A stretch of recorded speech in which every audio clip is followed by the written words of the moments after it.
Well, good afternoon, everybody. For today's Monday Brisnet pick of the day, John Constant here, the traveling handicapper. As you could see, traveling again in the background. Got my cruise ship back there, the Brilliant Lady, Virgin Voyages.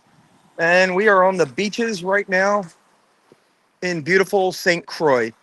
Weather is absolutely perfect. The water is amazing.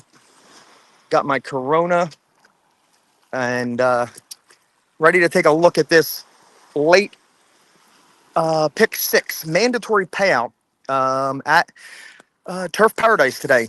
500 grand in the pot. Should be $1 million pool on the 20-cent mandatory. It has to go today. That free money has to go.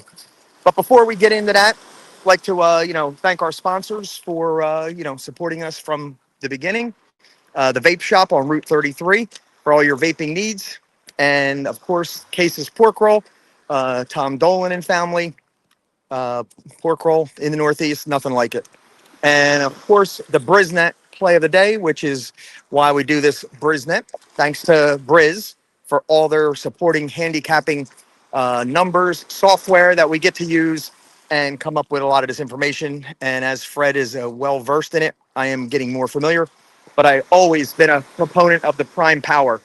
Like when he talks about the prime power, that is the one thing I go to first and quickly.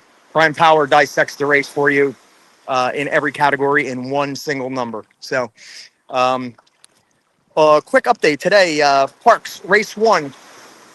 We ran J.K. Strong, our 2-year-old filly, making a second lifetime start after about a 5 to 6 week break. First time did not fare too well at 6.5 furlongs, just quit running and got beat pretty good distance. So we were not sure what to expect on this second out. So we tried to stretch her out, going 2 turns for the first time and ran a flat mile for a 15 claimer at Parks, our second start. Uh, we had Luis Rivera up on her and weren't sure what was going to happen. She missed some training with the track being closed so many days because of the frozen weather and the snow. Uh, a lot of shed row walking around. So we're just, hoping to get around there safe and see how she would do stretching out first time. And she gunned out of the gate. If you can watch the replay, she gunned out of there, opened up about 4 or 5 lengths down the backstretch. Went quick first quarter, slowed it down in the backstretch. And then there was a horse in there that was 1 to 2. Michael Sanchez and Mike Pino kind of looked unbeatable. And, if we said we could be second before the race went out, I would have been extremely thrilled. So when the running started down the backstretch and she had that 4-length lead, and then she got swallowed up by the favorite, like she was standing still. The second horse, who was probably about 6 to 1, went right by her. It looked like she was going to pack in the bags and, be dead last. But then she, dug in around the turn a little bit. Nobody in the back was gaining. Horse passed her for third. Then on the stretch run, she did show some heart and came back and fought off that horse and got third pretty easily, but was no match for the top two. And the winner, like I said, was almost unbeatable. So to run third in that race was, pretty darn good. And actually a decent sign from where she was on her first start. So we'll see where we go from here. Probably, hopefully 3 to 4 weeks, come back in another spot, going 2 turns for the second time and, see what we could do. But that's the JK update. So let's get now to the Brisnet play of the day, which is not one pick, one horse, one race.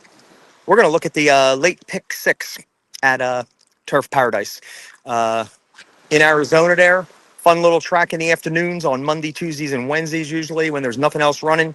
Definitely usually get involved, in that track. So all that free money sitting there for the last month, nobody hit the jackpot because they do have small fields. And with the small fields, it's tough really to have your lone jackpot ticket winner by yourself. So let's take a look at it. And the way I saw it, we're not going to go through each race, whatever, but trying to create value in the first 4 legs and basically use as many as I can and try to hit a cold double. In the next to last leg, race 7, looks like a horse who's not the morning line favorite, but will probably be odds on the 1 horse.